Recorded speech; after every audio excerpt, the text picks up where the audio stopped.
I love that smell too. But maybe it wouldn't be as special if it was always around. I bet you they have one. Someone has probably made an oil. Probably, yeah.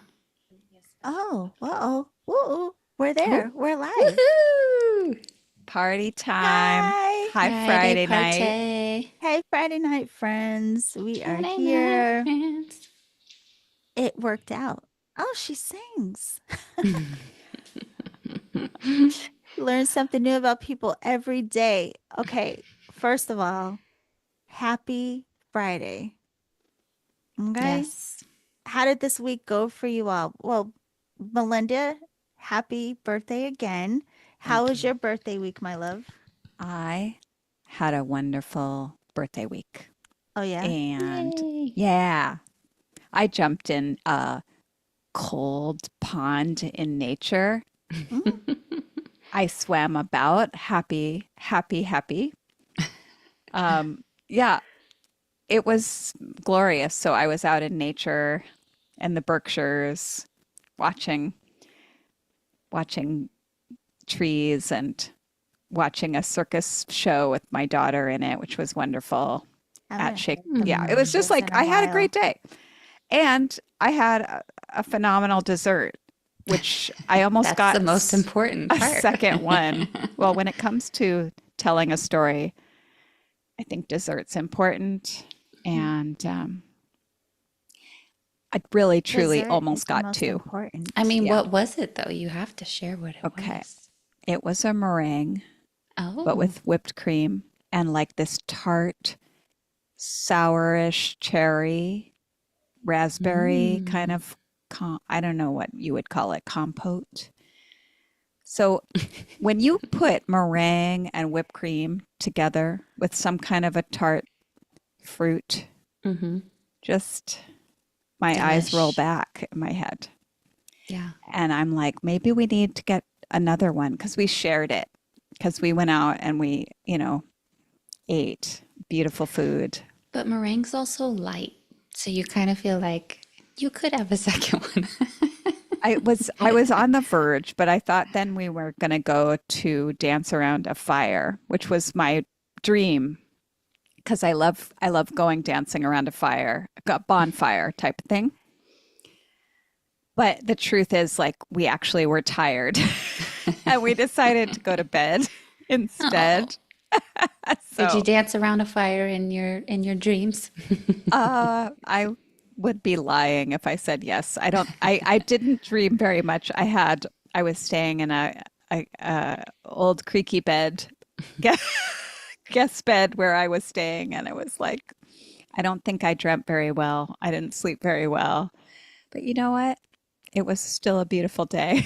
I had a Yay. good time. How about you? Yay. Did you guys have a good week? Go Yeah, ahead, Rosie. I did. I did. When you were sharing about the bed, I randomly flashed back. So I had a great aunt growing up, and on my mom's side of the family, they had like a family ranch, and it was kind of divided out by my grandpa and his brothers. And one of my great aunts in her house, she covered everything in plastic.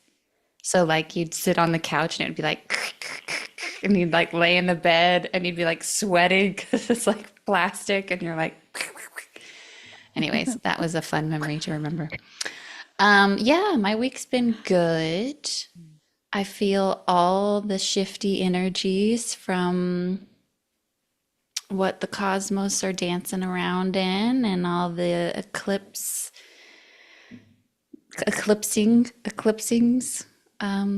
all the things. And yeah, but things are moving and that's better than feeling stuck, right? So So much. Yeah, I'll take it.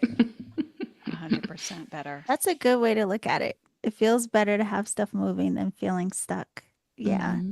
Yeah, my week went by in a flash. I can't even tell you guys what happened outside of we were in class yesterday, Melinda, and I couldn't remember what we talked about earlier in the week. Like this week just Yeah, even from the day before. yeah, I was like, what class were we talking about? Um, yeah, it was an interesting week, but I will say I had some very interesting meditations. I had a very interesting experience yesterday, energetically speaking, which I'm not going to get into today. We'll talk about it another time. Um, and I just posted on Instagram for us. If anybody was wondering why I wasn't paying attention at first, I forgot to send out the alert that we were Here, coming to I'll happy share hour. it. I'll share it. Yeah. Get the It's word hard out. work. So I Yeah. want to just say hi before we start to, oh, Yvonne says happy birthday, Melinda. Thank Robert says you. hello. Hi, Hello to Robert. John. Hi, Oh, we're so everybody. glad you're here. It's midnight in London, and this is the perfect way to start the weekend. Yes, well, maybe. So- Wicked laugh. You know, Decide we're talking later. about, yeah, decide later. So we decided to talk about something that comes up a lot in this realm. And I guess the precursor is there are a lot of ideas, lots of different experiences, lots of different beliefs. We're all pretty open minded. Like, I wouldn't say any of us are very rigid kind of minded people. So hopefully you can invite us or join us in that. Just be open. Just open your mind to possibility, right? And if you've had any experiences you want to share, share with us in the chat room. So, guides. We're going to talk about what we've heard and our experiences with interacting with different energies, often referred to as guides, because we're talking about the friendly ones, energies that are not informed. So, before we go into the different aspects of this, I want to start with just asking, like, both of you. So, Melinda, have you had experiences from childhood to now where you've ever encountered any kind of energy that wasn't in form? And if you have, was it scary? What was it like? Well, as I was considering talking about guides today, I Yeah. was really doing a life review. Oh, It was intense yeah. of all of the times that I feel like I have been called by guides to do certain things or to investigate certain things, or guides who've come in to help me think about things a certain way. But okay, in particular, I would say like a really important first early memory of being with a guide was I was on the airplane when I was about 7 years old, traveling alone, as I did from Greece to America. I went back and forth between my parents every 6 months. And so it was a lots of travel and solo travel. And at an age when, it's sad to leave your parent and go to another parent who you love them both and you want to be with both of them. So it was a anguishing kind of experience in a lot of ways, although I was a very resilient, resourceful young person. But while I was on the airplane and crying, and I got this kind of, I guess, a download or some kind of a feeling or a transmission from who I now come to see as potentially like my higher self, or even possibly somebody like Athena. I'm currently working with Athena for a future podcast episode on Mythic Mel. But whoever it was, or whatever this energy was, it was extremely wise, reassuring, and it was like it gave me a strategy for dealing with this situation. And it Yeah. was like, don't worry, in 6 months' time, you'll be back right here. Dry your tears, let them flow, but they'll dry. You'll be fine. We'll meet back here in 6 months. And like, just, I stopped crying and I realized time would pass and I would be back there on the plane going the other way. And I would get to meet this guide again. And that's what happened. Like, and it helped sustain me for the 6 months of being apart. Like, I just had this sense of, right, it's taking this long view. It just, wise words came in at the right time to soothe me, to calm me.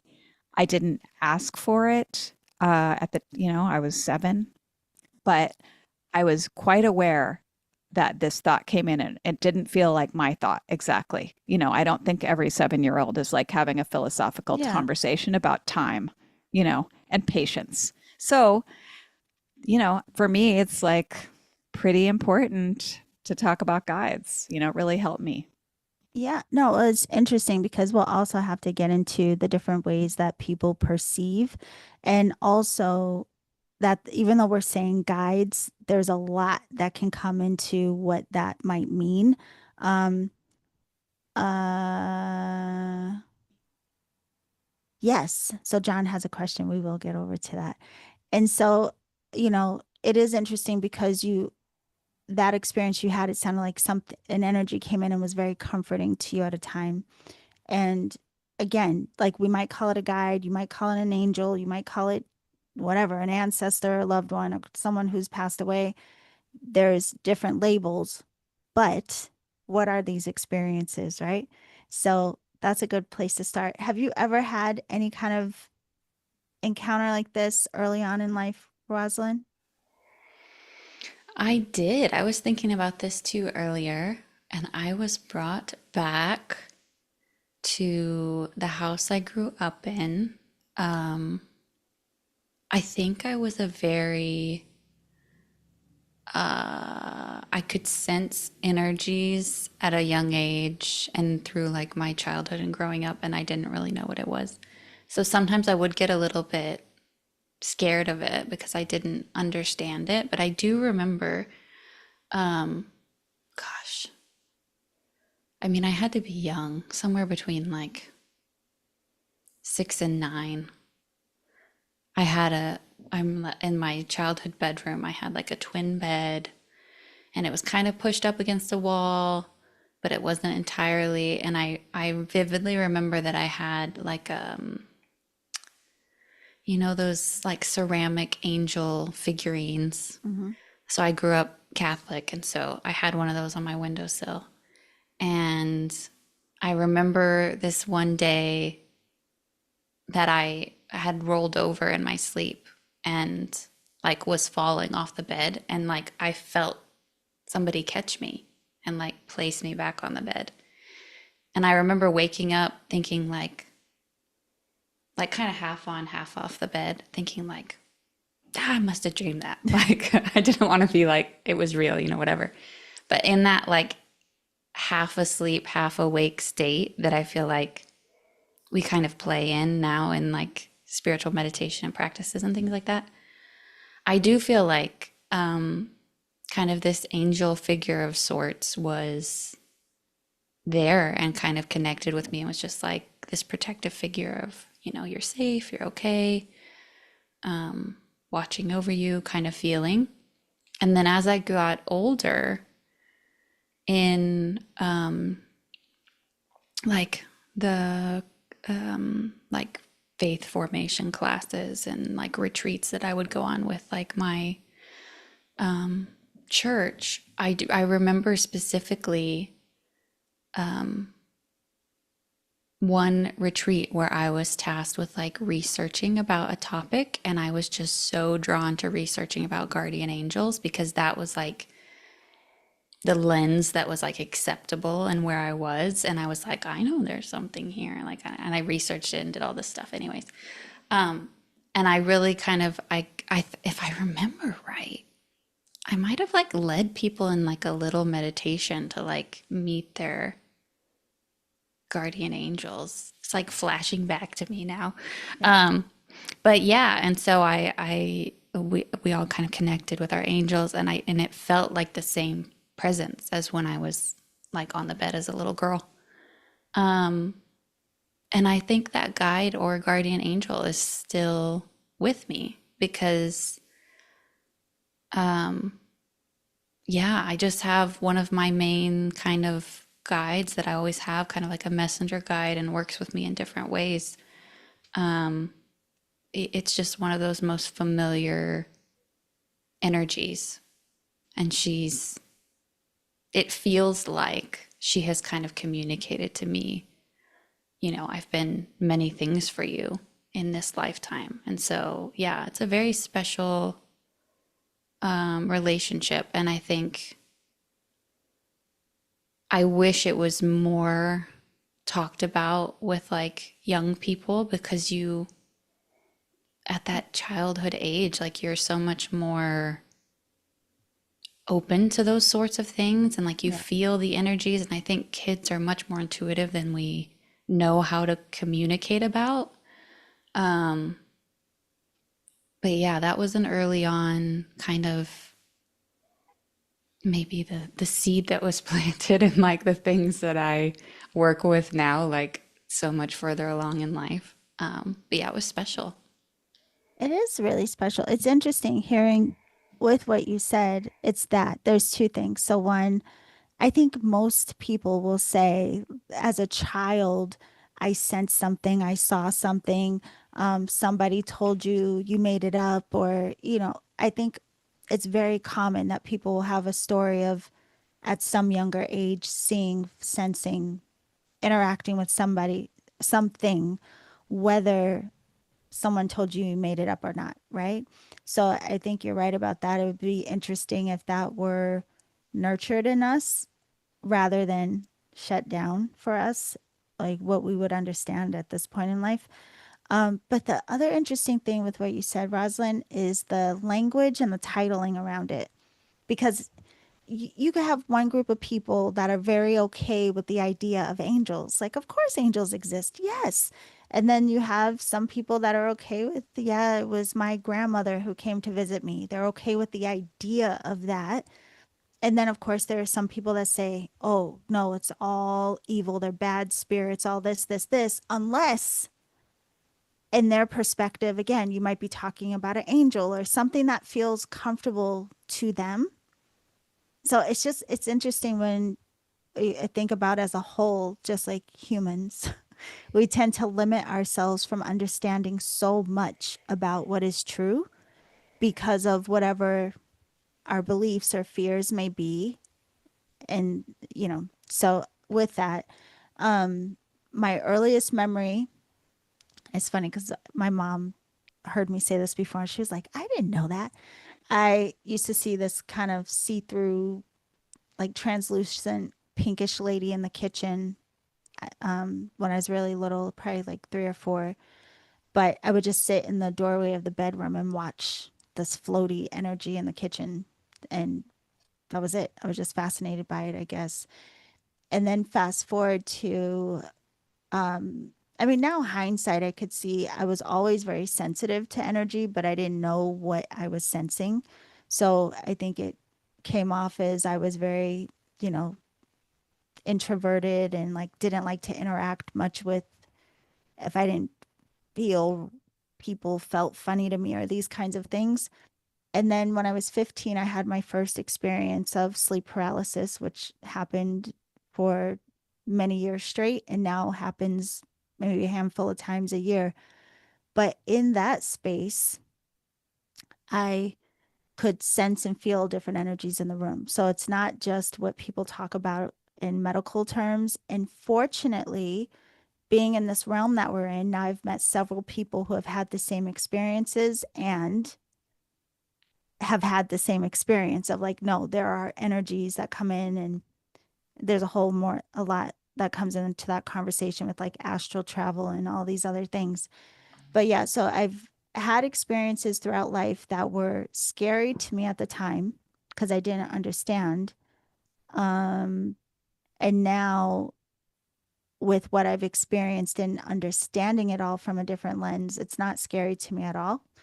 And I've had more experiences that I could talk about in this time we have together. But I'm glad we're having this conversation because there may be people listening who have also had experiences and just never heard it spoken about in a practical or way that makes sense to them. So, fast forwarding to where we are now, when you came into working with energy and all of these things, did you hear a lot of talk, like people in this arena that would talk a lot about guides and angels and, what did you hear? What was the word on the street? Word on the street was all of the above. Yeah. Almost like, and I think with social media now too, Hmm. I felt like inundated of like, oh my gosh, there's so many, I don't understand. Like there's so many groups of like energies that you can work with, and Yeah.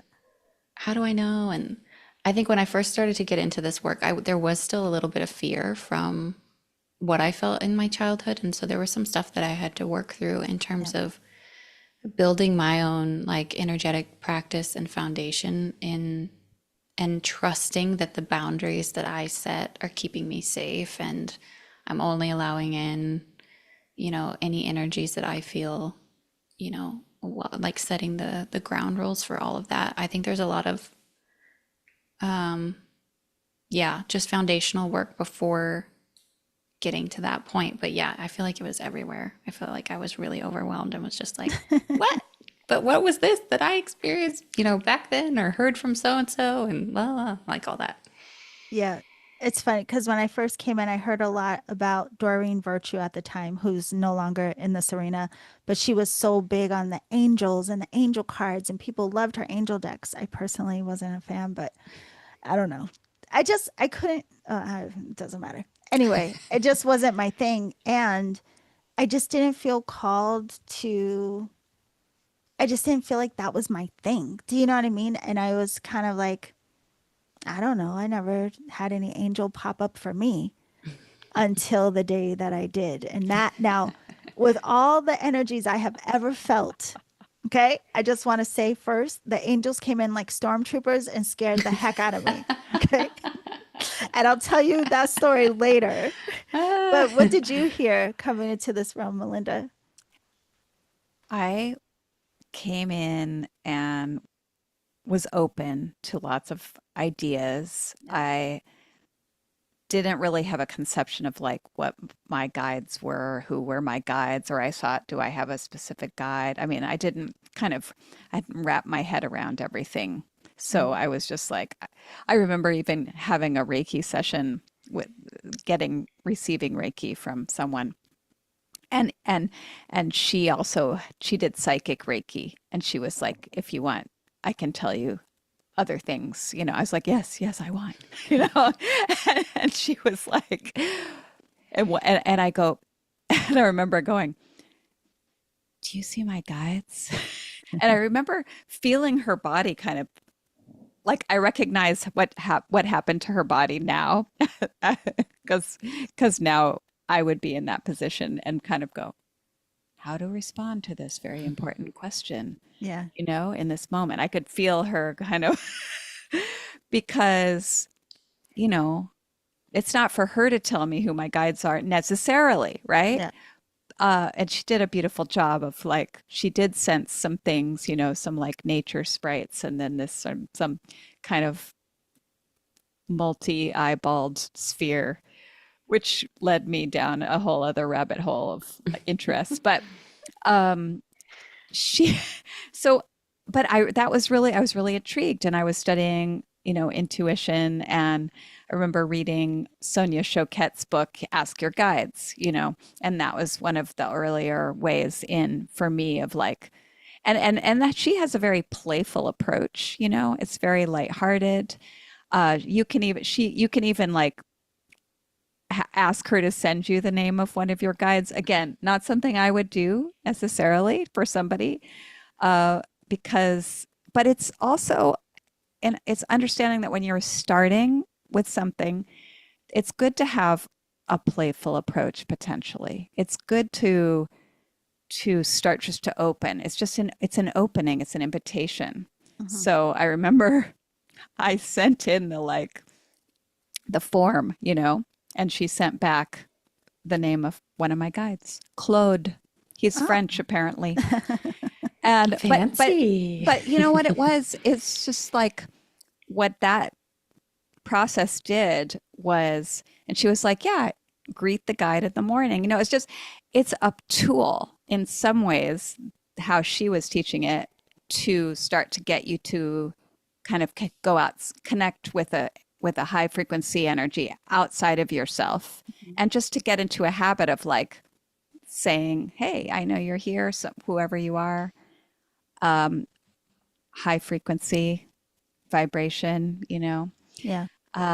is important. But yeah, so I remember kind of being a playful experimenter before actually things got real in various ways on other levels. Don't say yet, Not honey. gonna say, but I'm We just gotta, just yeah. saying. Woo! It's Yeah. coming. For anyone listening, we will tell you some things. No, but you remind me of too, and this is just my point of view from what I have experienced and even hindsight to like being young until now. I kind of have the stance of like there are energies all around us, period. Whether whatever you want to call them or whomever they may be, whether it is your ancestors, your guides, your people that passed away, like there are energies all around. And some of us can perceive them. Now, to what level we can perceive them, I think we all have the capability of training ourselves to be more clear and understanding what it is we can perceive. I think a lot of people can perceive certain things, and because they don't understand it and it's not fully clear to them, it does create a lot of fear.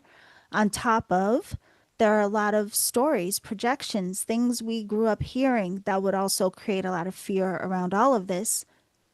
But in my opinion, it's all here anyway. So I really like the idea of understanding what is and how to manage my own space so I can be intentional about the different energies that I work with or not. And that, again, I'm not just in fear, but rather have more of an understanding of what it is that may be perceived. That's my 2 cents. But it brings me back to the angels, because that seems to be soft enough that a lot of people kind of have an openness to that idea. And Rosalind, you mentioned the guardian angels, and then again, some people work with archangels. There are legions. I don't know. I don't even know about all the different types of angels, but my encounter with them was, I'm not getting to the juicy story yet, but I heard about guardian angels and it sounds nice in theory. And I've had experiences mainly in my 20s where I'm like, I must have guardian angels because somebody was looking out for me. But I remember when I started this realm, some of the teachers, whether magic or shamanic, there was a practice of calling in the four directions, and you have the archangels that are associated with the four directions and the elements and all this and this. So I learned and practiced calling in the four directions with archangels Raphael, Michael, Gabriel, and Uriel. But honestly, at first, it was just something I was doing. I didn't feel or sense anything. I was just like, I'm supposed to do this. Okay, call it in. And then they made themselves known. I'll save that again. What about you guys? What anything specifically that you encountered with those types of energies? The angelic realm? I'll go. I experienced guided meditations with you, Yolanda, in various classes, and just the visualizations.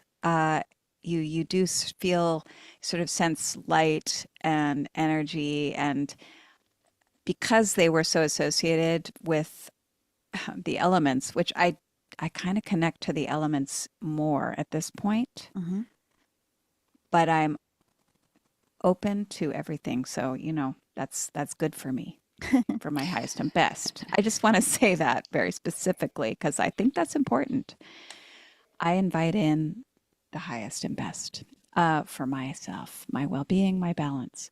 But that, so I too hadn't worked with angels or archangels until studying in the alchemy circle. And so I'm still kind of, I'm in investigation. Like I've actually, after doing that, though, I had a dream. I've had a dreams where I believe, I felt like I had a Uriel connection. I received a gift on my left wrist, and I had been doing the four directions and the archangels. And I'm like, there's something, that made me really feel more connected there and sort of start to do more intentional connections, and also just to understand the power of these connections and what that could lead to, how dreams can come in, how you start to open a line of communication and it's an invitation, because it goes both ways, you have to ask and you have to be receptive if, to that. Yeah. So yeah, I'm still exploring. Me too. I know, I really am. And it's funny you say, because I remember even when I was first introduced to the four directions and working with those energies, the only one I would ever consciously kind of call in outside of calling in the four directions was Archangel Michael for a little bit, because he was like, described to me as the one that's like protection and da da da da da. So, honey, I was calling him in left and right, like, hey, ha, ha, help me. Um, uh, but then it was similar to what you said. I became very intentional about saying, I want to perceive these energies with clarity because I want to understand, like, really, what's the point? Like, what, why would we call in your energies? What are you here for? How do you help us? You can't be just for asking for parking spaces, right? So, like, what is this really about? So, I sincerely would ask, and then the energies did become more prominent. But I'll say this, since I'm not going to keep living this cliffhanger. Tell us. I'll tell you, Please. I'm going to make the short version. At this time, I was already practicing Reiki. I had already done different trainings with intuitive development and all of these things. And I was already having interesting experiences of perceiving energies. But again, angels, no, they weren't showing up in my space. And this one day I was driving and listening to a podcast or something. And this woman who did work very heavily with angels, she was talking about how she called them in when she was giving birth. And she was talking about how the presence of their energies really helped her birth go smoothly and all these things and da da da da da. And I thought, like, oh, that's really interesting. But again, are you guys real? Like that, I really was like, do you guys really exist? And then when I got home and I parked, I was still listening to the show, and I remembered, oh, someone mailed me one of those Doreen Virtue decks and I hadn't opened it yet, right? So I was like, oh, I have one of those angel decks. I'm going to go, see about this deck.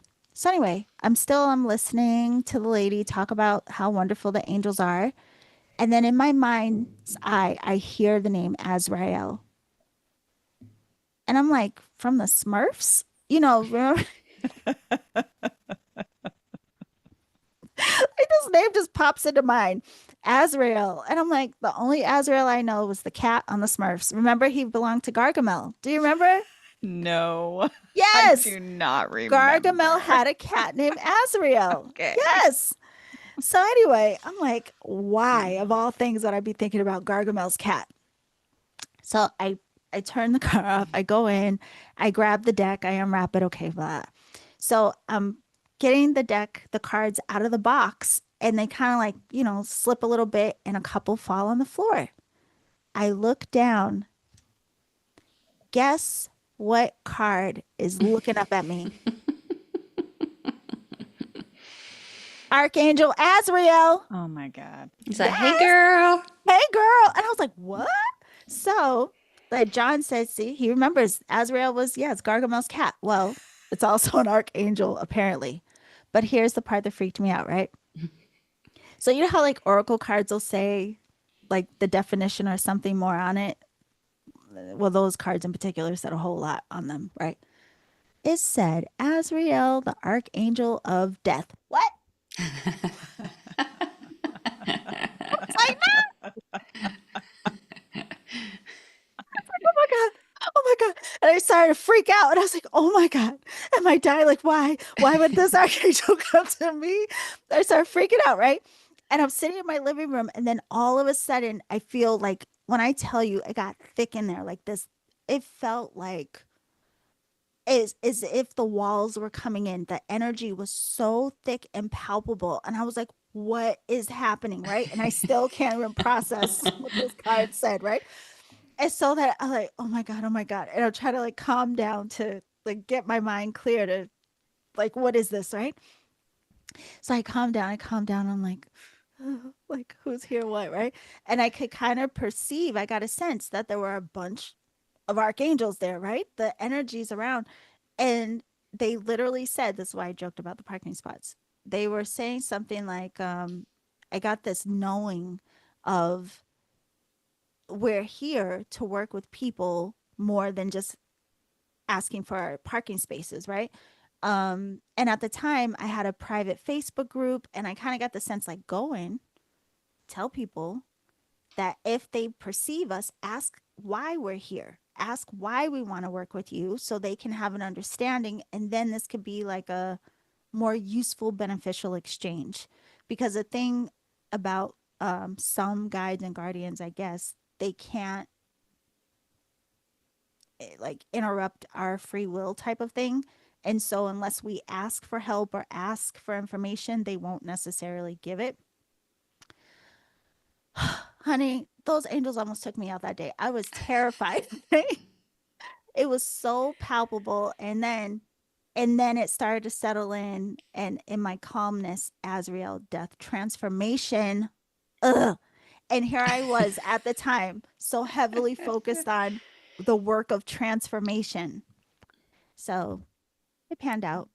They never came That back again, but is gave me goosebumps. That's Okay. yeah, amazing.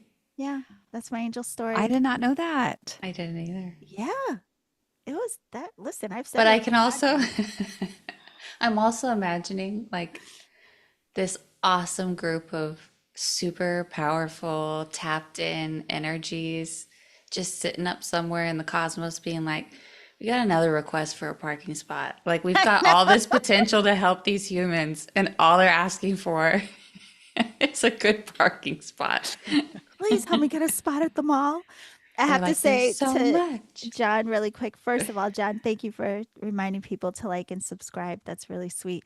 Oh, And John said, I didn't know the Smurfs could be so dark. Yeah, Gargamel was like an evil warlock. Like that was his character. He was always trying to take the Smurfs out. Don't you remember? He was trying to like wipe them out of the I forest. don't remember. What? That's because you were born like in the 90s or something. I watched the Smurfs. I Was it just did. repeat? I don't know. Yeah. But maybe that should be on my list of things to go back and watch Please I now. think do. so. I Yes, think it's we a gotta have a classic. night. It's a Gotta have a night. classic. Like all those old Smurf night. cartoons and stuff, I feel like there's a lot of hidden meanings in some of that stuff. Yes, even the new stuff. Are you kidding? All the things, the movies, the cartoons, all of them have Stuff. stuff that we will have to have another Yeah, conversation a whole about another nother. day. But I want to ask you this, Rosalind, because it's interesting from your experiences in life, especially because you grew up Catholic and all these things. Was there ever any specification of like difference between the angels? Like, did they talk about archangels versus guardian angels versus whatever else there is? Yes, I do vaguely remember that there are passages somewhere that are read in like normal masses that you would go to on Sundays, about the different types.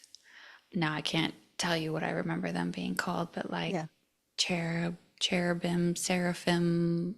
Oh, There's all these different groups of angels, and then yeah, I think probably why angels are really like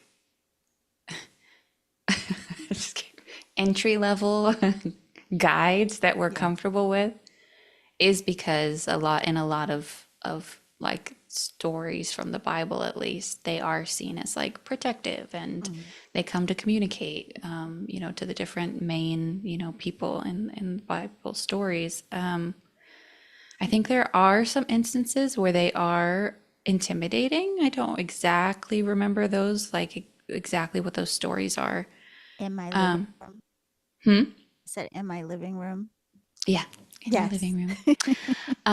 But yeah, I think maybe that it's just more, it's permeated more of our culture. Maybe the angels or something talked about more than just your not basic, sorry, than other guides, the Yeah. word just general guide. Yes. Um, so maybe that's why it's more common that it's talked about in that way. And that's the thing I think too. We have in the chat room, John says, I remember Father Abraham and his Smurf songs that made it to the UK charts. I've never heard of that. I don't know what that is. Gonna check that out too. Yeah. And then Yvonne says, St. Anthony helps you find lost things. Yes. Yeah, Now, all the listen, when we saints. lived Hmm. in Massachusetts, I know, mom, that's my mom. Was that Deidre? Somebody we knew, they were, well, in Massachusetts, there's a lot of Catholics, a lot of Italian Catholics where Hmm. I grew up. And honey, yes, they called in the saints to find things, to do Yeah, all the things. But that's the same thing. It's it like is. these energies that we call upon to support us, and depending on what we title them and depending on the stories behind them, people are afraid or not. And it's just interesting to me because how can you say some energies exist but other ones don't? Like, Hmm. you know what I mean? I see I it kind of like, definitely used a saint to bury in my backyard to sell my last house, I and I remember think it that. worked. I remember that story. Hmm. Who But was I that? think I think that's right though. It's kind of like, how do you label them, or how do you, I guess, give them a purpose But that you're you comfortable ask. working with? It's 444 on my right now here in California. Here we go. Speaking of, yeah, but that's the whole thing. So when they showed up in the living room, that was the thing of like, ask us how Hmm. we work with you as an individual or why we might be here for you individually. And we're going to get into a little later of like, are there certain guides that are assigned to us versus can we choose, right? So before we go into that though, we spent a lot of time on the angels. Um, They I wanted want to to be talk talked about, about. I know. How about other guides that you all have either heard of or noticed or are curious about? Because there's a lot within this realm too. You hear a variety of what people work with. And there seems to be a lot of common guides being associated with different cultures, different deities, gods and goddesses, these types of energies. Have you had any curiosity around that? Have you ever seen one in a meditation or something like this? Go ahead, Melinda. I have traveled very far and wide in my consciousness with Yeah. these guides, with various guides. Um, yeah, from even different cultures. Yeah. I mean, of course, I not of course. Who knows? Of course, whatever. I am really steeped in Greek mythology, Mm. and growing up next to the temples, and really sensing the presence of different gods and goddesses, in particular Athena, when I was little, even at that time, that same time when I was like 7, when I started to connect with her energy, because I lived right next to her temple. So in then later on, I've also sort of looked into like some Hindu goddesses and gods and energies. They're very powerful, like Durga, and these, I really love the fierce feminine, destroyer, the destroyer women, Wait, wait. Kali. I have to ask you really quick though, just for to paint a clear picture for everyone. Did you feel called to these energies? Like, how did that even come up for you? That's a good question. I mean, no, the mythological was just came to me. I was called by them, I Mhm. feel. I was called by Athena. I don't, it just, that was a natural thing. I think the other ones, I was interested in finding more examples of the fierce divine feminine at one point when I was working with with my power, with my boundaries, with my life of like, you know, finding the tools to stand up for myself in certain ways. So I was, I think, looking for guides in different traditions that resonated with my quest at that particular time, which is a good thing to talk about too, because I do think guides come at certain times for Yes. certain purposes, and then you move on sometimes, or sometimes not. But it's like it's a timing thing. So I did research.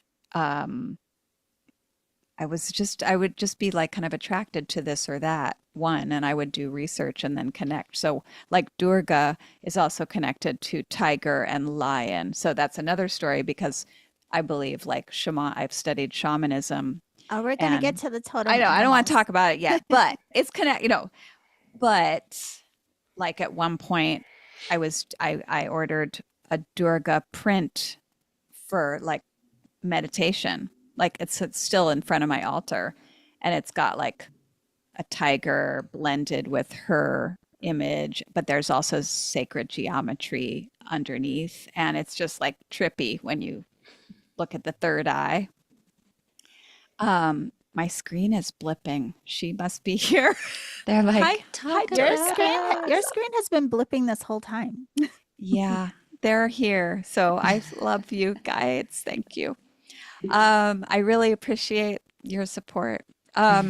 I know I'm not kidding. I now take this very seriously, and I mean, I'm not in jest here. I really do want to acknowledge them. But yeah, so for their Durga was what for a while something very, and she's still here. So, just but there's these guides with many tools using many different levels of consciousness to like help them discern what is true and what is best for you to do and how to show up for yourself and how to act and how to how to assert what is necessary and right, not just serving my ego, but like serving the justice balance of the universe, this, Yeah, if you will.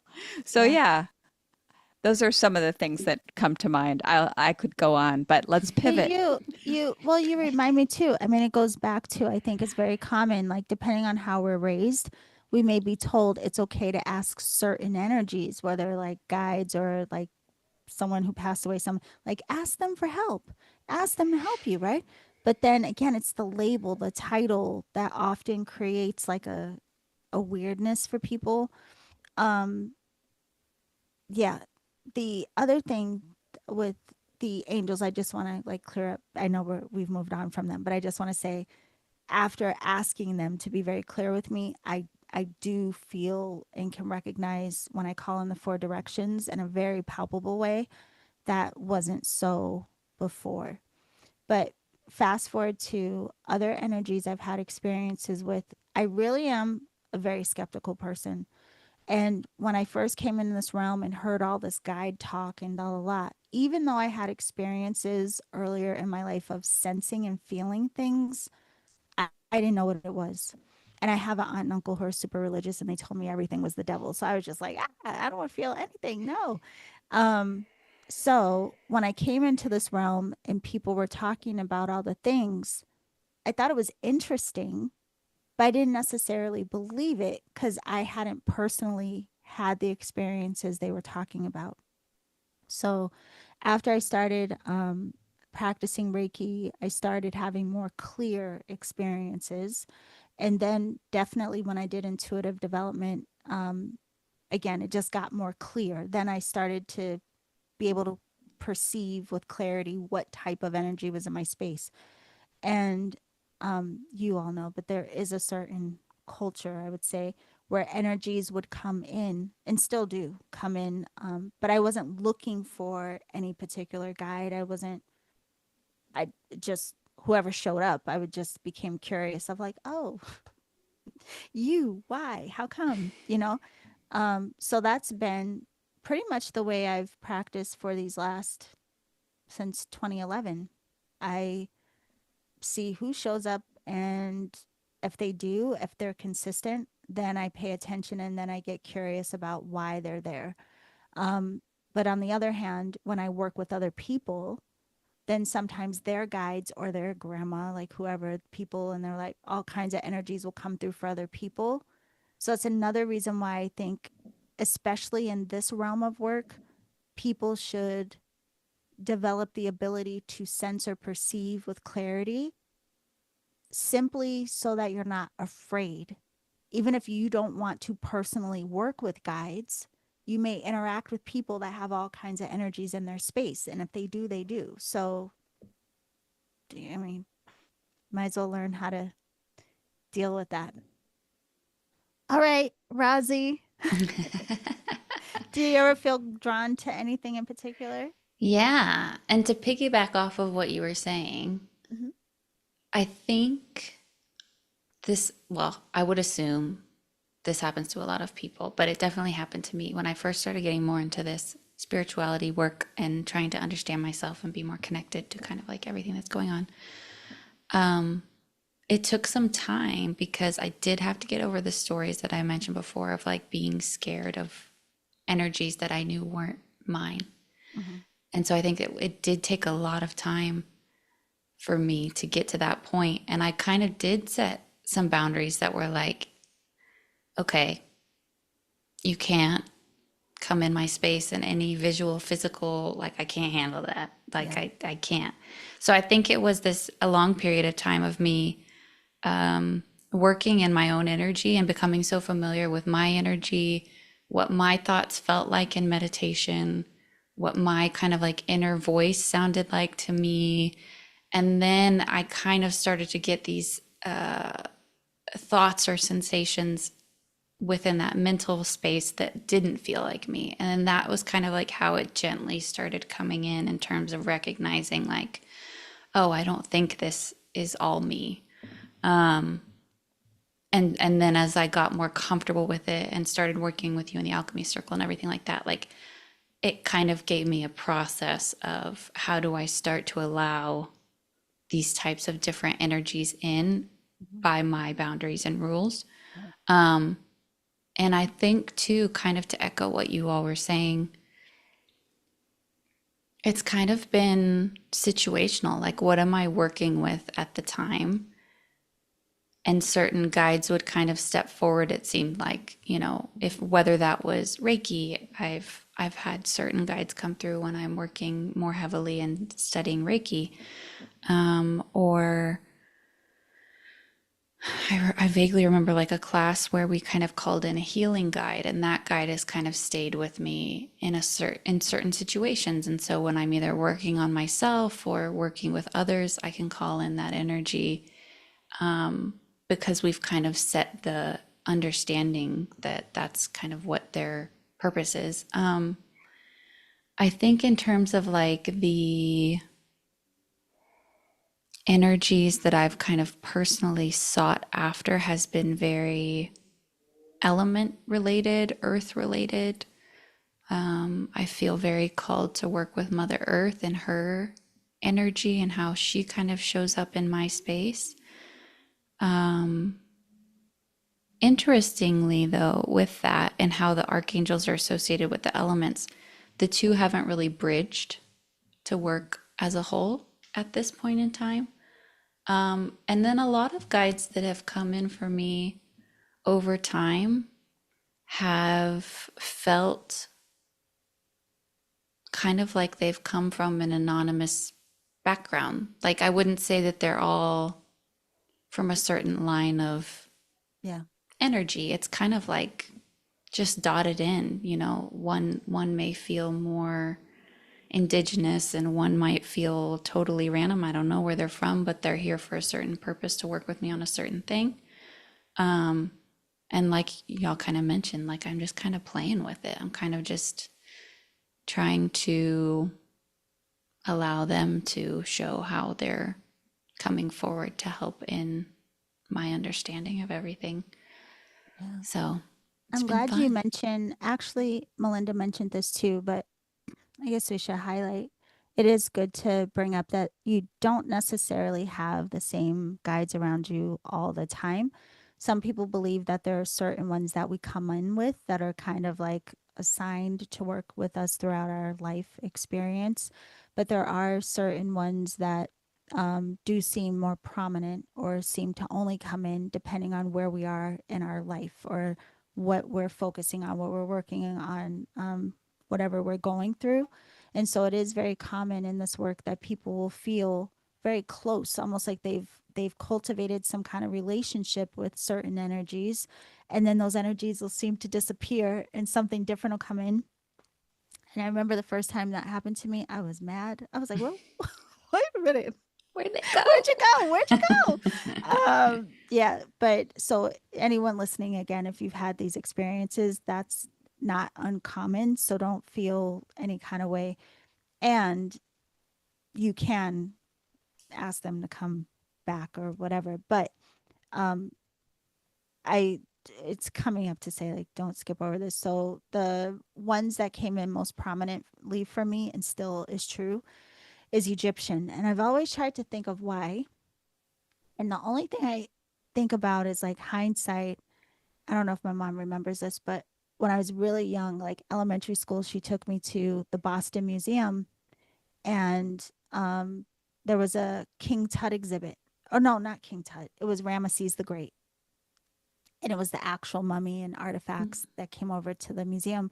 And she took me to all the museums, but we went to that, and I was so fascinated. And then there was also a time, probably in that arena, where there were these Nefertiti, little gold Nefertiti earrings.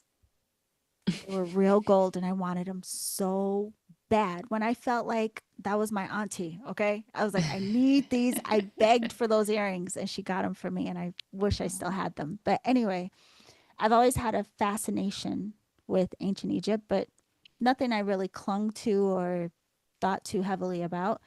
And then when I started this work, then I started to perceive those different energies. And now it is a very, you all know that it is a very prominent in the work that I do. John said, "How do you find out who is guiding you?" Good question, John. So I'll say that you guys say maybe what your first experiences were that were intentional. So my very first Reiki teacher, she was someone who would blend Reiki with shamanism. And so she was really big on working with shamanic guides or totem animals. And so my first experience of someone taking me on a journey, meditation basically, to meet a guide was with her. And she had us all lay down on like yoga mats. And I believe she was either shaking a rattle or beating a drum. She was doing something, but she guided us. I was going to say the underworld, but I don't know if that's true. But she guided us to meet our totem animals. And that was my first experience. So I say that to say one thing that Rosalind mentioned earlier that's very important. We all have connection to our own higher mind, our own intuition, our own higher guidance. That's all you. Guides, on the other hand, a lot of people tend to meet them in meditations, journeys, things like this. Yeah. Did you guys have an experience of intentionally meeting a guide sometime? Absolutely. For a variety of purposes, as Rosalind had mentioned, we have done healing guide journeys and again, guided meditations that take you into a space of spaciousness where you're having, you're being guided to visualize certain things and guides will show themselves in those spaces. And you might feel even like either they're giving you a gift or you feel a certain frequency of energy. You know, you might, if you're meeting a healing guide, you might feel like, you know, in my case, it was someone, you know, did put their hands on my shoulders and I just felt very, this peaceful energy of, and we did I think an Akashic record journey or Akashic journey. And I met my Akashic guide that way. And like she's my access, you know, she's like my go-between to that frequency of information. And you know, we she was very just, she told me her name. I had asked her name, but it came through. And you know, and we have a way, you know, we have a way of greeting each other. And I have guides that even take me to that space on a magic carpet. Uh, you know, and I mean, Jesus and Buddha are there too. They get involved.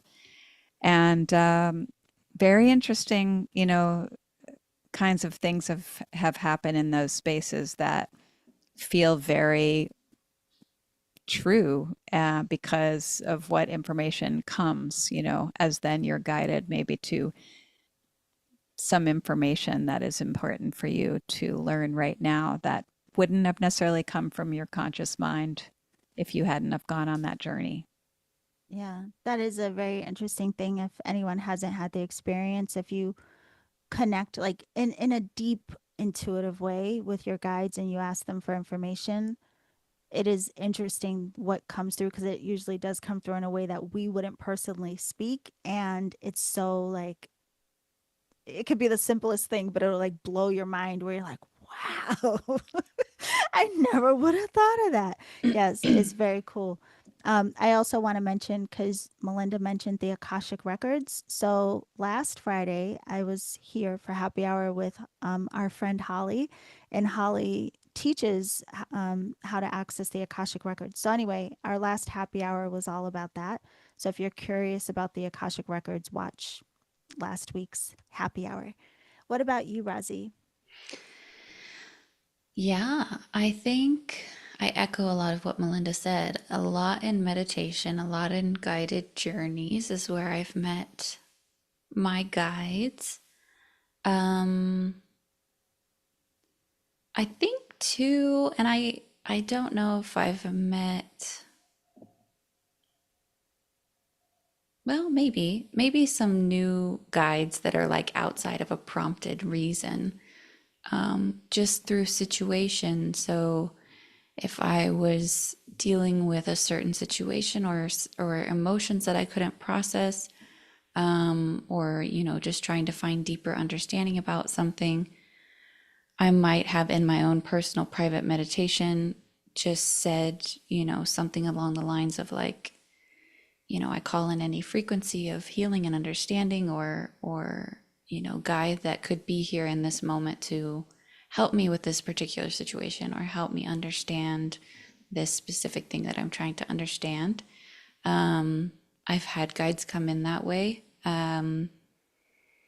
that have been for a very particular purpose, but it has just been in terms of asking and recognizing the difference. And like you said, Yolanda, like trusting that the information that then was coming to mind was different enough from my own that when I was either automatic writing or just sitting in meditation, I could recognize this isn't my thought, this isn't my information, or even, you know, at times I remember randomly I was down at a ranch that my father owns, and I wanted to connect to the, just out of curiosity, the energy of people that had lived on that land in the past. And a Native American man came to me and gave me a word of his tribe that I had never heard of before. Never heard of this tribe. To the point where I was like, I just made that up in my head. Like, that's not a real thing. Yeah. And after having that meditation out on the land, I went and looked it up, and was the tribe that had been locally in that area. Can't make it up. Can't make it up. It was the coolest thing. But yeah, I think it's just really about calling in and being open to receiving help and understanding. And yeah, it's just so, it's very neat. And it It, can feel like you might question your sanity, I guess, at times when you're like, is this real? Am I imagining this? You don't have to talk about it with everybody. Yeah. yeah. No, but I Not mean, I everybody. think too, it's just like, so what if it is? So what if it isn't? Like, go along for the ride. Like, just Exactly. like go there and let yourself be surprised by what you interact with and what you kind of receive in information. Because it, yeah, it's fun. It's I neat. want to say, because of even with what you just shared, and partly again what John asked, how do we find out who's guiding us? Another thing, I don't know if you picked up on with what we're saying, but there's a lot of intention around this, because again, just like here in the physical realm, right? There are all kinds of humans, and some of you, some humans you would invite over for dinner, and some you wouldn't. And while we're very intentional about the people we spend time with, that we cultivate friendships with, and all of these things, the same is true with the realm of the unseen. And so you can also be very intentional about, I only want to work with these types of energies, or certain types of energies, and you could be very specific, are only allowed in my space, right? So this is why you'll hear us say, and you'll hear other people say, I'm only working with energies that are in like the highest frequency, or I'm only working with the angelic realm, or I'm only working with whatever. People are very specific because, again, yes, you can access and connect with anything, but you also have choice. So you can choose what kind of energies you connect with. And I think it's also important to point out that we perceive these energies in a lot of different ways. So even with what Razi just said, you can, if you want to play with this, right? You can go into a meditation. John said, my friends would say there is no question about my sanity. I have run extremely long distance, so my friends think I am nuts. Yeah. So one of the things people can do, like to start kind of playing with this, if you want, go into a meditation. There's even guided meditations you can listen to. There's even, I'm sure, tons of them here on YouTube. You can go to my app, the Energetic Alchemist app, downloaded. I have free meditations for you there too. But anyway, you can listen to a meditation with the intention of, I want to connect to my higher self, or I want to connect to my guardian angel, whatever, whoever you want to connect to. Yeah. And then once you're on the other side of that meditation, you may perceive and feel and sense energy moving in your realm.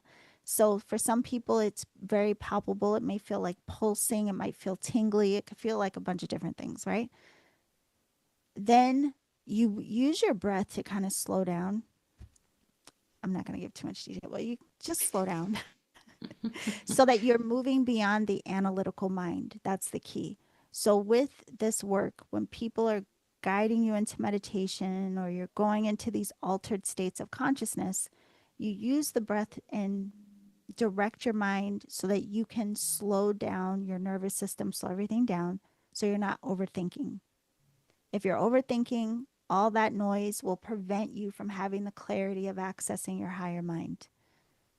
So let's imagine you're nice and juicy and slowed down and relaxed, spacious in your meditation.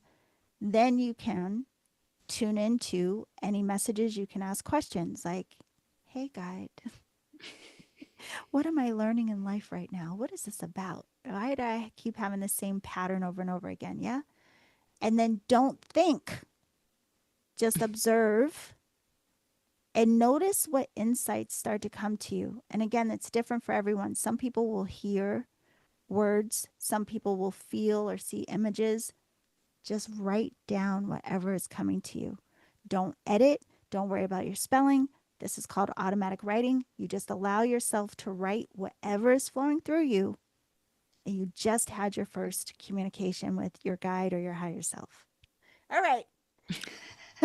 Back to Done. you, Rosie. Done and Report done. back, John. Yes. Report back. Next happy hour. Yeah, yeah, Let us yeah. know, Anyone, yeah, let us know how it whoever's is. whoever's listening. Yes. So so I want to get to this, the different ways that we perceive, because even that can be different with different guides, different as we go along. Melindy, did you have different experiences with how you perceive in a non-physical way? Yeah. Short answer. Yeah. Um, let's see. Sometimes, like in a guided journey, I will like have, my eyes are closed and I'm in visualization, images come. A it's not like a movie where everything is solid, Yeah. you know.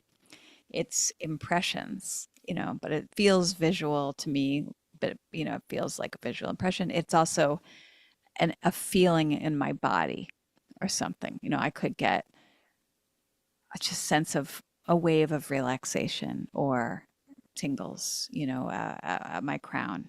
Um, Different kinds of those are all relevant. Every way of perceiving, through sensory is relevant and could be a communication conduit.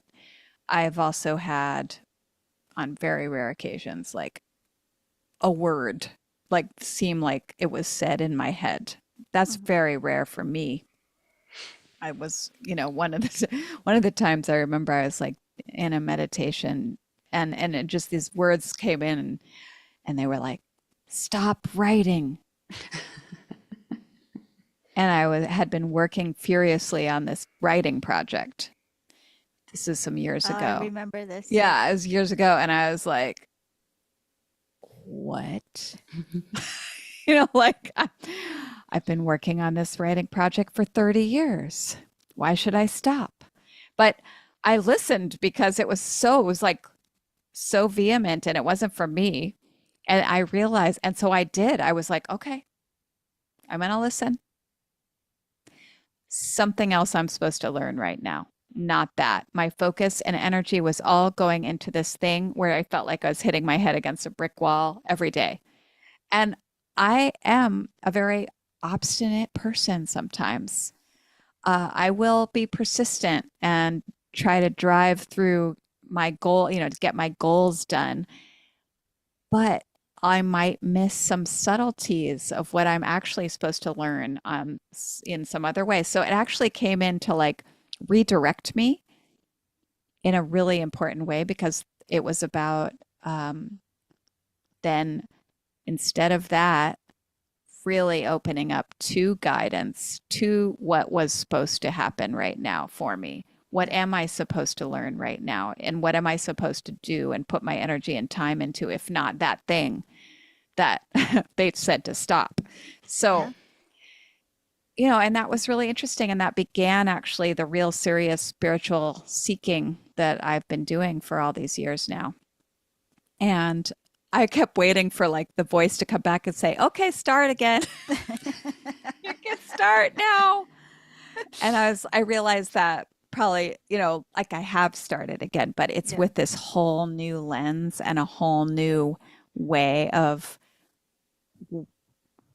it's just a whole purpose. My purpose has changed. My Yeah. understanding has changed about what it is that I'm writing and why and for whom. And so that it's like guidance can be very short and direct and powerful and then just like it's gone.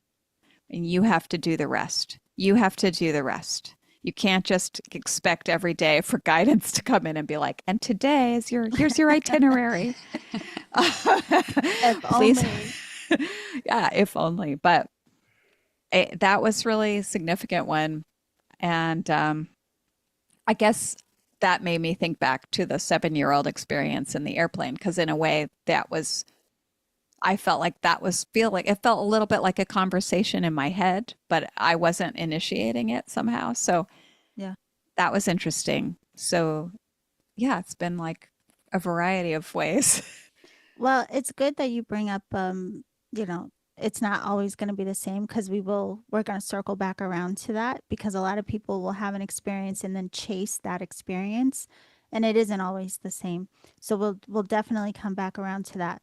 So before I get to you, Razi, I just want to point out another thing that we're not going to go too deep into, but I will say if you are interested, not just in working with guides, but just intuitive work in general, focus on grounding first. It is very important to have a very what do you have? To be able to be very present in your body, connected to yourself. And while that might sound like, of course, I'm connected to my body, not necessarily. A lot of us are not present at all and we're very distracted. Like if you drive from point A to point B and don't even really realize how you paid attention, you didn't, you just, there are so many different ways that show us that we're not present in our day and our lives. People talk to us, we could be on our devices. We're just not the most present people. So if you do want to just nurture your intuitive ability, start with grounding and you can very specifically start with grounding meditations. I also want to say, John said in the chat that running has become his meditation. And that doesn't sound strange at all, John. That is very meditative. So, one of the things is a lot of people will recognize that they slip into altered states. It all comes down really to our brainwave activity. So, we're all talking right now, we're in the beta brainwave. When we go into a light meditation, we move into an alpha state. And we can do this intentionally by sitting and meditating, but we also slip into alpha very commonly multiple times a day. So it can happen when we're doing things like running, taking a shower, driving, all of those things that kind of let you go beyond just like your regular super focused analytical. That is a light meditative state when you slip into your alpha brainwave activity. To go into a deeper meditation, you would be more in like a theta brainwave, and that's something that most people have to train to do. So, anyway, focus on being in body first, really grounded person before you start working in altered states. That's the best advice I could give you. Aside from that, back to you, Rosie. How do you perceive things? Like, do you have a variety of ways that you perceive things? I do. I do. Um, I would say it also depends on the guides I'm working with. They kind of come in differently. Um, when I work with my healing guide, they come in from behind. It's a very and now we're trying to put words to things that are very hard to put words to. Yes. It's just this sense that kind when you and not in a scary way, but that feeling when you're in a room of people and you feel everybody that's around you. It's like Yeah. going from an empty room to feeling like, oh, there's another thing with me. And it's not a scary way. It's actually a very loving way. My healing guide is like super loving.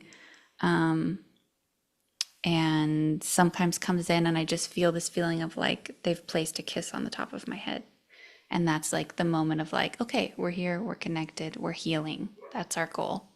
Because I also sometimes call them in when I'm doing Reiki. So it's like we're working together.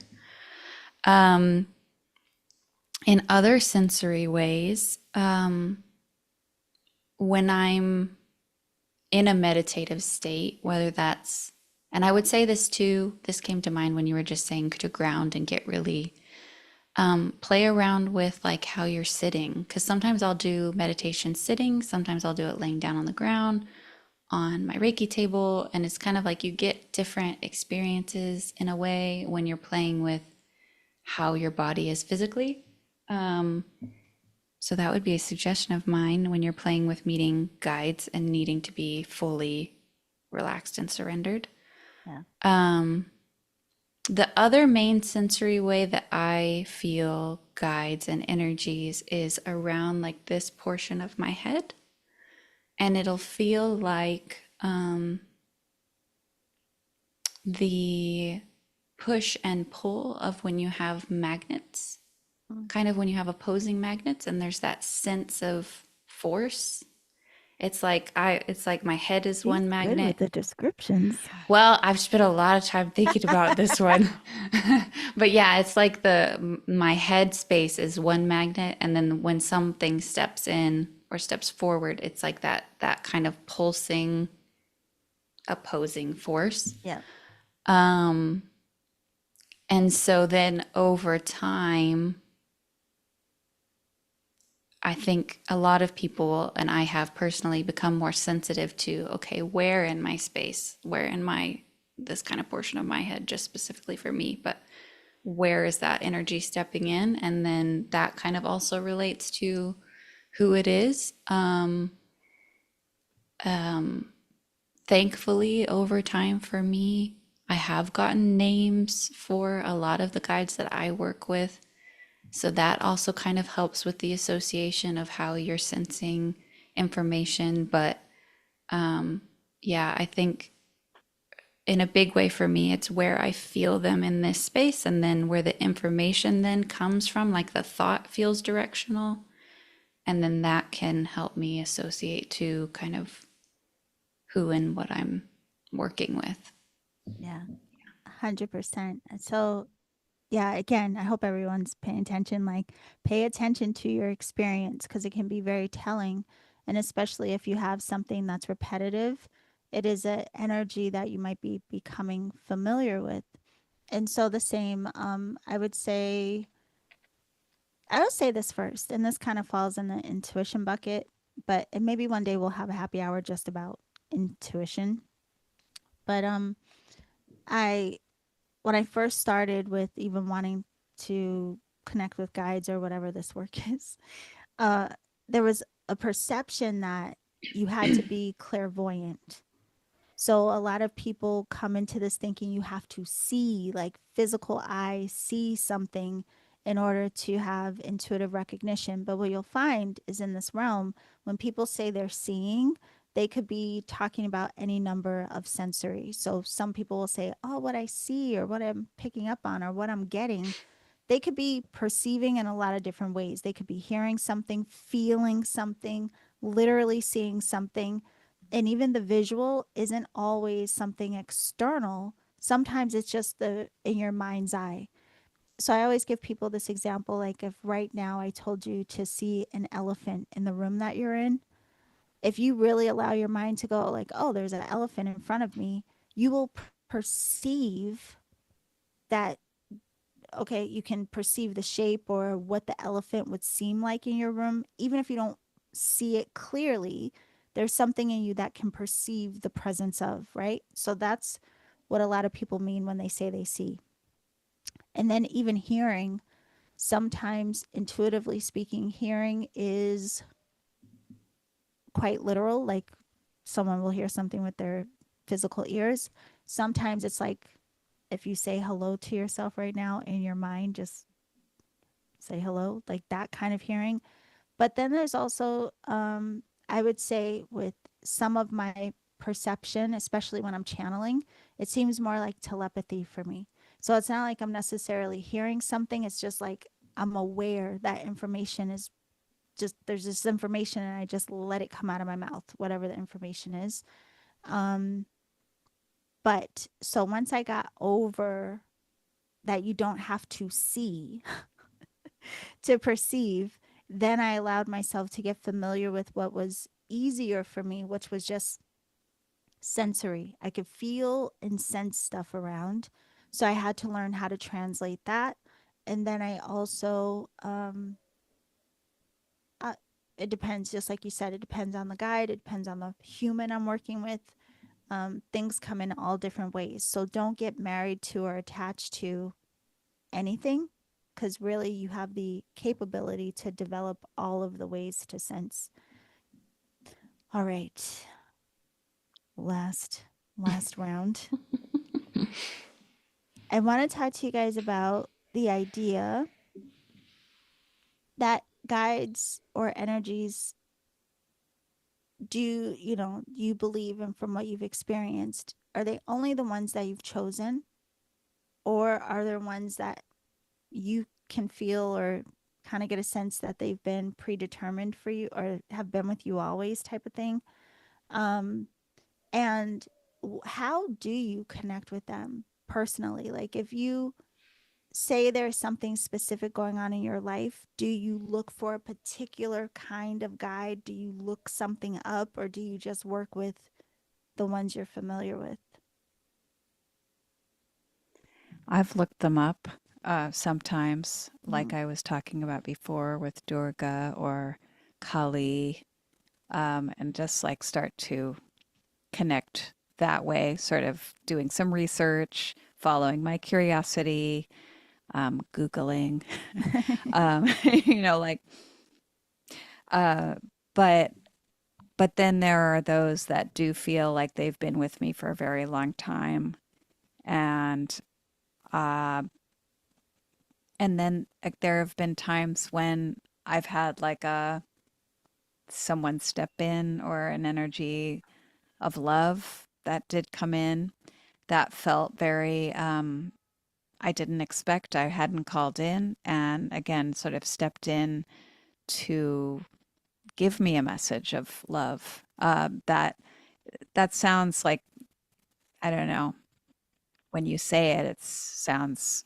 it felt incredible. Like it felt like, it was the really of I it was a message of, we are, no one is exempt from divine compassion, Mm. including you. Because so, and I hadn't even realized I had been kind of putting myself out. I wasn't that I wasn't needing that validation or that message. But when it came, I started crying. Like it was just like, it was a frequency that felt like, just was like, oh my God, like I felt loved. I felt loved by the universe. I felt this feeling that really took me by surprise. And so in that sense, I now have this sense that I am also that energy is watching out for me on some level, like whether I call it in or not, there it was. So that's very interesting, and then we've had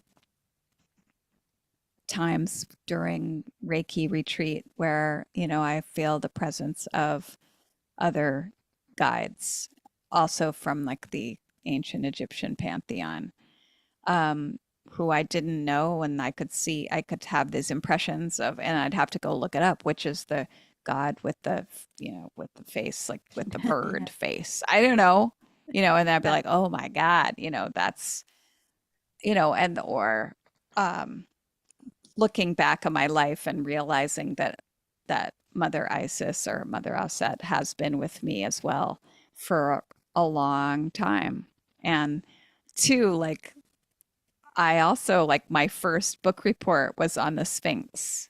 You know, that was what I chose out of all the other topics in the whole entire world. In like, I don't know what it was. I had to go to the library and research. I think I was in fifth grade. It was my first thing to do like that. It Yeah. was a very independent project. And I'm like, and yeah, so I feel like some you are consciously aware of and in connection with, or can call in or ask for guidance to specifically, or and then maybe others I'm will come in without you even calling them in. And I think I feel safe. That's important with all of the work that we also do regards to, like, in regards to meditation and raising our frequency and vibration feeling, just like kind of working on ourselves to heal old wounds, to like really free our nervous systems of fears and that are like have that are part of maybe what we've been conditioned in our lives to that are there. The more you feel, I think, that you can set up safety for yourself in this domain where you don't feel like you have to be afraid, where you really feel like empowered to be able to communicate with whatever comes in, and have boundaries if you want to, uh, and say, I'd rather you didn't step into my space right now. I think, as both of you have talked about, like we have we have mastery over of our energetic dominion, and so that's important just to recognize. I don't want to, for anybody who's Yeah. not done this kind of work too much, I do remember times, even in terms of connecting with ancestors who have passed.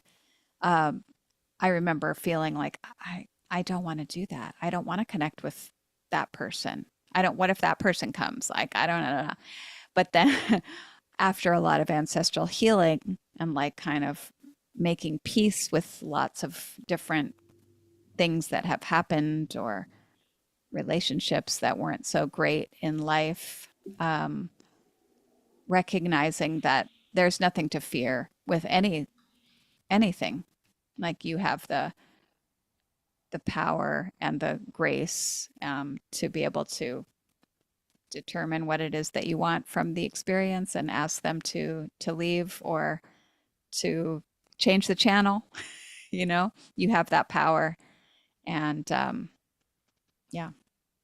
Yeah, and to your point with what you're saying, the healing part can be very beneficial. So again, for all of this work, I think sometimes there is a an attraction to it because it all sounds very interesting, and we may want to come in to do these different things, whether it's intuitive things or playing with energy and these all of these. But if you are interested, don't skip the part of your own self healing because that does play a big part in your own energetic resonance, your own energetic frequency, and what you are more likely to be in resonance and connection with, and becoming aware of those connections. So that is a very powerful thing. The more we heal and the more we are God, that we don't have time to go down that rabbit hole, a different happy hour, but it is very important. Our own self-work also contributes to the clarity and the type of energies that we work with. And it's just so. It is so. Um, the other thing I wanted to go back to, because I know that both of you have had experiences with like shamanic type of work. And I don't know if we skipped over the totem animals or we kind of glazed over them, but this is also a very common type of energy that people like to work with. As I mentioned, the first guide that I met happened to be my totem animal, and I went on a shamanic journey, which is like a guided meditation essentially. And so I saw the animal, and we were guided to ask their name, and I asked the name, and I heard a name clear as day, but it was a name I had never heard of. And like what Rosalind said earlier, I thought I was making it up. And I was like, whatever. And I was like, I'll Google it when I get home, right? So I go home and I Google the name, and it was a real name. And it actually, interestingly enough, was a Hebrew name that meant gift of God. I was like, huh, interesting. So I I don't really like work with that guide so much. Now. This was like back in 2011, something like that. But I have a little like wooden carved out animal of that animal just as an acknowledgement. But so, what about you all? Have you had any experience with animal guides, totem guides?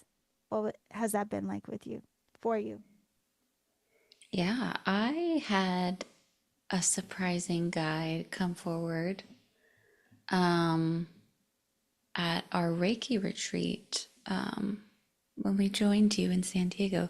Sorry, this sun is like I blinding this know. evening. It is like giving me a whole thing. I feel like I need to be Do you like, need to go close the blinds? I Or it'll might be here in too a dark. second. Yeah. I might. But yeah, I when we joined you in San Diego for level 1 and 2, we must have done a guided meditation, I think, where we called in like any guide that wanted to be with us during the class. And I had an animal guide come through, which I didn't, I think that was the first time I'd really had a prominent, strong presence of like an animal guide. Mhm. I don't have a lot of experience with like totem animals or anything, but yeah, and it was a Reiki guide for me for that experience. And throughout the class, whenever we would kind of go into meditation, they would come forward and kind of give me a slightly different flavor to like what we were learning, like a Yeah. different perspective of how to work with the energy, which was really interesting. And it was, and I assumed because it was animal and with what was brought forward in the information, it felt very related to earth energy as well. So it was kind of just like mixing everything together, which was really neat and really fascinating. Of course, Hufflepuff. I know. Yes. Um, but yeah, that's kind of been the main animal energy I've worked with. Yeah, that's really Mhm. cool. And I love that too. That's another thing. A lot of people who work in this realm of energy work, a lot of times our guides will come in and teach us different ways to work with energies and to do things in a way that might be more resonant to us or just something to do with us. With that, really quickly, I want to say as well, it's not uncommon that, let's say, we both had a totem owl, right? My owl might work with me very differently than Rosalind's works with her. So you have to also be careful in this realm not to compare because, again, all of our paths are unique. And the way you work with energy, the way your intuition works, the way you may work with guides or archangels or anything, it may not mirror what someone else's experience is. So it's one of the things in this work you have to start trusting your own experience. Your own experience is what really is your greatest teacher, and don't compare yourself to other people. Yeah. What about you, Melindy? Any totem animals or Yeah. animal spirits? Yes, I work with the the snake and the energy of transformation, and that's one of my totem animals in the shamanic practice that helps with healing, and also in my life as a dancer, I am a belly dancer, and that is the dance of the serpent, and that was what I was born into.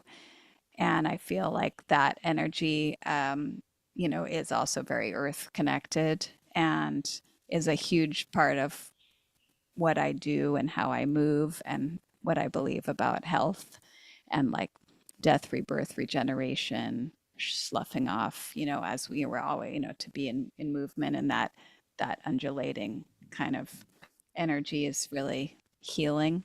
Yeah. I also work with tiger, and I've had some shamanic healings, and tiger comes in around me and supports me and is in my heart also, to not just as a fierce thing, is not, but for me, it's like, again, it's the when I did work with the Durga, and realized how connected she was to Tiger, that also like really upped the amperage of like, I was like, whoa. Because I've had visual guided journeys where Tiger has come to carry me. And also Spider, which is really connected to the web of life and the interconnectivity of all things. And writing and communicating. Mm, So it's just, I do connect with my animal totem guides. that's really cool. I mean, even it's funny listening to you say, it is common that people have totem or animal guides that are like animals or things that in like regular life we'd be like, ew, spider, ah, snake, right? but but it's common to work with these energies. I remember when I did some shamanic training and I was working with the energy of snake, and I had this night I was in my bed. Hi, Rena's here. Rena said hello. John Irina. said, tonight I felt I had to join. I'm definitely going to follow and explore what you've discussed regarding discovering my guides. Yeah, I mean, there's a lot out there about it, and it can be interesting. Um, but I was working with snake energy, uh, and I saw one night like this giant snake. I'm talking like big, big, big. And I was like, whoa. But then I got this feeling like it wasn't a harming kind of energy at all. In fact, it was a very grounding, very nurturing kind of energy. Is it you? The things you experience in this realm are just like beyond. So anyway, my totem animal that I experienced, and actually the only totem. Wait, no, that's not true. I had another shamanic class like years later where I was introduced to another guide. I think it might have been a bear. But the first one was an owl, the one whose name I Googled. And that one, interestingly, would show up and kind of would retrieve information, is the best way I could say I worked with that guide. And it wasn't because that's what I asked them to do. It's just kind of they showed me that's what they did. So they would retrieve information. That's the best way I could say. And there were a couple of occasions where they would shapeshift. So they would transmute from being an owl into like a humanoid kind of whatever, but with owl feathers as like adornments. So yeah, I mean, That's now that we're cool. talking about it, this you have a lot of fun in this. Never a boring experience. No, never, ever, ever. So, do you guys have, because we only have like 15 minutes left, do you have any tips for anyone who might be working with guides or curious about it? Any tips from your personal experience? What I have think you? we've talked about what my biggest tip would be, which is just ground, ground, ground. Yeah. Understand your energy first. Hmm. Um, don't feel maybe the pressure to have to work with guides or Yeah. energies to like be doing it right, like doing this work right. 100%. Because I feel like we could spend our entire lives trying to communicate and receive information from our higher mind, and that would be it. And that would be an endless amount of fascinating information. So it's definitely not like a has to be in your toolbox kind of thing. Oh. And it's not genuinely, it's not for everyone. I mean, some people you really will not perceive it. It won't call to you. It Yeah. won't, yeah, but the higher mind stuff, oh man, is another bag of potatoes. Yeah, I love that Yeah. what you said about not having the pressure. Don't put pressure on yourself, and also don't expect, like perfect resounding clarity all the time about how, like some messages aren't going to come bop you on the head. Yeah. Um, it can be very subtle, and I like to do a lot of free writing, which Yolanda already mentioned, Yeah. which is one of my favorite ways of just like you could even if you have kind of a even a little slight sense that a guide came through or some kind of some kind of spirit guide or angel, you can do a free write, where you just like set up a dialogue between you and this entity or this energy and just ask questions that way too, not just in your mind, but write it out. Um, and again, don't worry about spelling Aw. and punctuation and anything like that. Everything has Yeah. to just flow it out. Don't stop. Just keep flowing it out. And, that can help. But yeah, meditation That's practice, a big one. it's absolutely, I mean, I don't think it's not like I'm I think because I love meditating, so it's juicy. So it's not, I think we can have guides without meditating, obviously, but I Yes. love to commune with these energies that feel so helpful, and like, and where I get surprised and where it's like, wow, Yeah. and where you can then, and don't forget to say thank you to your Yes, guides. say thank you to the guides. Wait, I just want to say before they're gone, John said thank you so much to all three of you. It's 1:45 a.m. here. Was this, Ah. he said, was this worth staying awake for? 100% yes. Oh my Oh, thank you gosh. so Oh, much. That's thank really sweet. you. But Go I to just bed. in case he's still here, I just wanted us to answer this last question he had. As a reader, because he reads tarot, remember? Oh, He nice. said, as a reader, I want to help the querent with their questions slash issues. If I discover my guide, can I ask them to help guide me with readings in order to help other people? A Take it hundred away. Take percent. it away. Go, Yes. Rosalind. I have a specific guide that came in this year that was and very matter of fact because I feel like tarot is a language that has very specific meaning, and that is how the guide stepped forward, and that was their reason of stepping forward, was to help me understand tarot. So yes, 100%.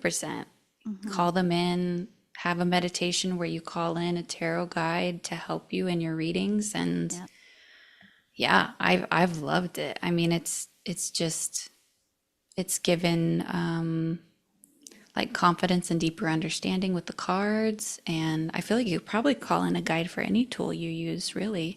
Yeah. A crystal guide, who knows what. But yeah, 100%. definitely do it. Do it. Actually, the guide, I don't know if you know, John, but I have my own oracle deck that I Subtle created, plug. I don't know how many years ago, maybe like 2 or 3 years ago. Yeah, there's the deck. Um, but that's so funny. But I We're the do work, biggest I fans. know. This is so sweet. Meanwhile, I can't reach mine. Well, there's the box, a box. I do work with a guide while I'm reading. And funny enough, the guide that I work with while I'm doing oracle readings is the same guide I work with when I go into the Akashic realm. So, Interesting. yeah, yeah, That yeah, is yeah. interesting. I know. So, yes, it is possible. What about you, Melinda?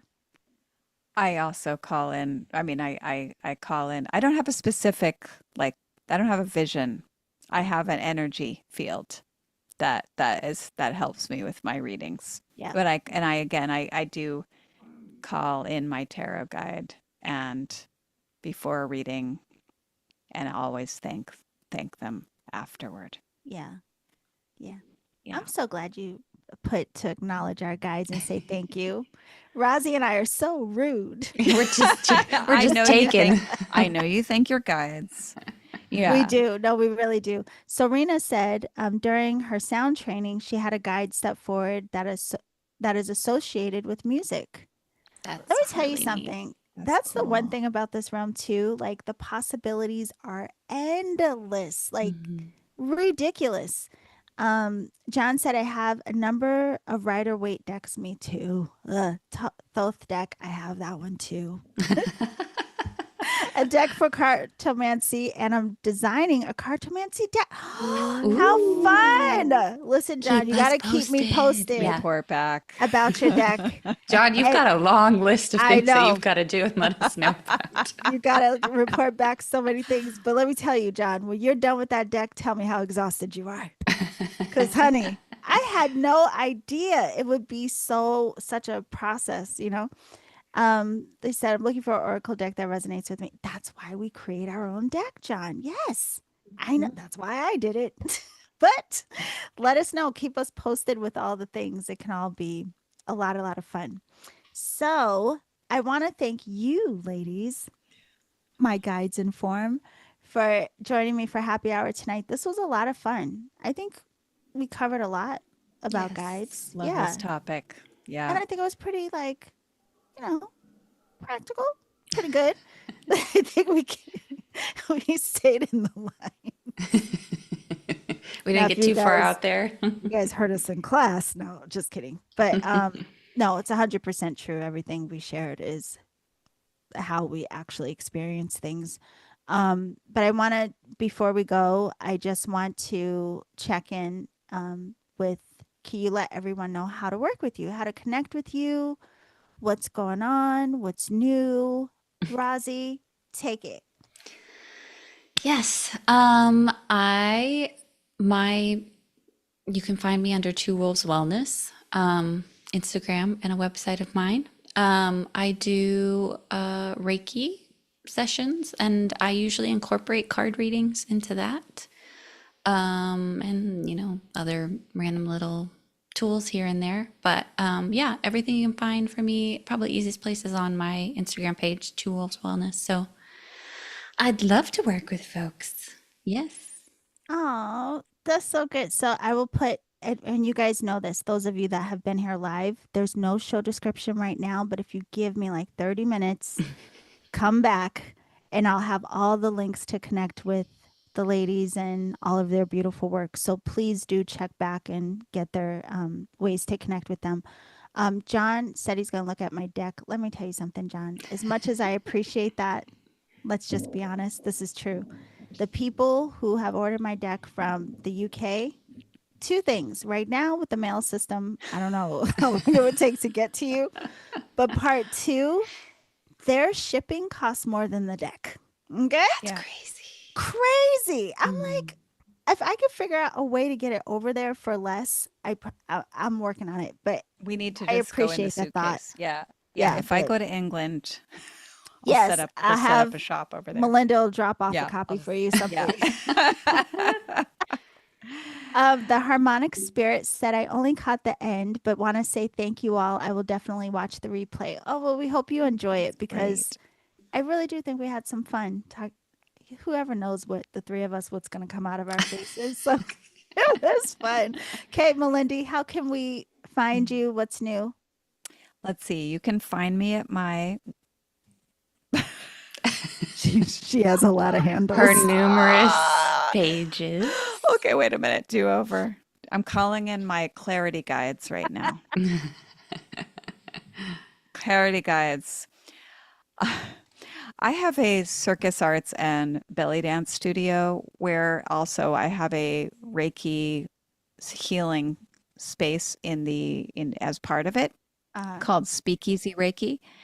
So you can find me at speakeasyreiki.com, which will take you also to my Moody Street Circus Life, which is the name of my studio, where I coach in all kinds of physical arts as well as the spiritual dimension in terms of an energetic dimension with Reiki and Oh, wait, Oracle card. whoa. Because Go some ahead. people are very literal, okay? Her Yeah. physical arts include circus work Circus work, and belly circus dance. work, and belly dance. Yes, okay. Good Don't be point. looking at her for tantra. No.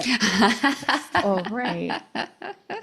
Circus No. arts, aerial circus arts, and belly dance, and and I do performance coaching for people who are getting ready to do a show. I've helped people with public speaking. I've helped people show up. I'm an MC at events. I produce things. I do a lot of different things, wear many hats. But all with this understanding of like how energy works, how community works. I do ritual work. In terms of like the moon, new moon and full moon ritual with dance, and a variety of other interesting things. I've led ceremonies of all kinds, like, like if somebody's going to retire and leave their business to somebody else, I'll do ceremony around that and kind of bless the transition and bless when babies are born. I've danced at christenings and all kinds of things. So, yes. I'm not going to put all 20 of her handles, but I am going to put a few of them, okay? Just put one. So I'm going to, no. I'm going to put a couple. One will lead to everything else. I know. But I'm going to put the Reiki, I'm going to put the Reiki. the dance and the I'm going to put That's three. enough. I mean, Oh, I'm gonna how could have we it- forget our Wait, no, podcast no. on Oh, yeah, Awakening Airwaves. I'm not gonna let you Okay. forget, but I want to catch John before John leaves really quick. John, are you still there? John, are you with us? John, John, come Calling back to us. John. No, because John said he thinks he has a friend that's traveling to the UK from the States. There you go. Oh, And I just want to say, John, and I mean this sincerely, because although we've never met you in real life, we really appreciate that you have been supporting Happy Hour since day one. Truly. John has been here with us every week, except for maybe last week, but it's okay. I really, really appreciate you. So if you're still here, John, I hope email he's me. asleep. I know. Oh. No. I'm not adding the link to my deck. This is what I was going to tell you. Oh, for the American reader. Now, see, this is why I was about to say what I'm going to say, John. Listen up. John, if you email me your friend's address, okay, I will send the one who's traveling to the UK. I'm going to send her a deck for you. You don't need to order it. It's just my gift to you because I really appreciate how supportive and interactive you've been with us. And I appreciate you. So I'll add the link to the deck just so that you have it for your other American That's just friends. the kind of woman Thank you so Yolanda much. is. That's really Everybody. sweet of so you. sweet. But I would like to send a deck to your friend to bring to you. I want to see your deck in England. Yes. It's already over there. Yeah. Oh, yeah. That's how I Anna's got know. it. Anna's got it. Anna has the deck, but there's Yeah. other people. That's how I know they paid all that money for shipping. No, I know. It's crazy. And listen, I'm like, wow, they must really want the deck. And I appreciate, but man, it makes my head spin that the shipping is so much. Yeah. So anyway, thank you, John. Yeah, just email me. You know how to contact me. Find me. Like, I can't. Find her. You know how to find her. How to find me. Yeah, just email me. It's treiki@gmail. It's TEA Reiki@gmail.com. I feel like we need a secret code. Okay, imagine we get like a bunch of emails from Johns that say, "Here's my address." Like, John, how will I know it's you? Tell me the beginning of your email or something so I know it's you. Okay, anyway, your podcast. Take it away, Rozzy. Yes, I mean, well, Melinda and I both have podcasts on Awakening Airwaves.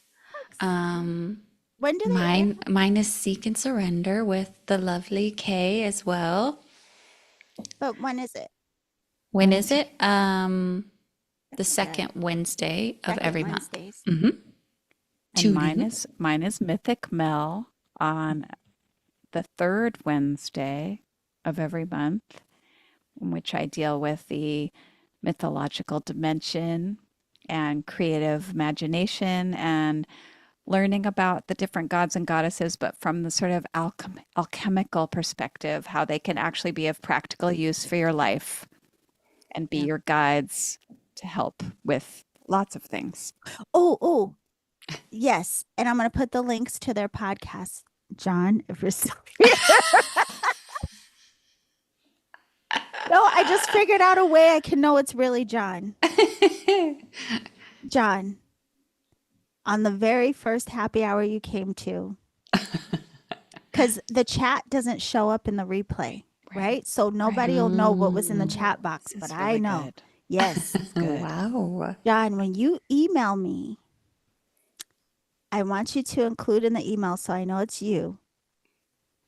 There was something I said a couple of times in that first happy hour, and you sent a message in the chat and you said, no, not necessary.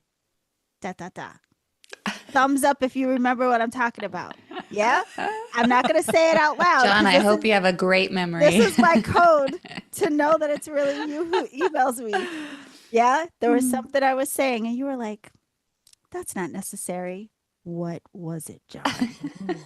Put it in the email. I hope he remembers. Oh, no. All right. Well, I don't know.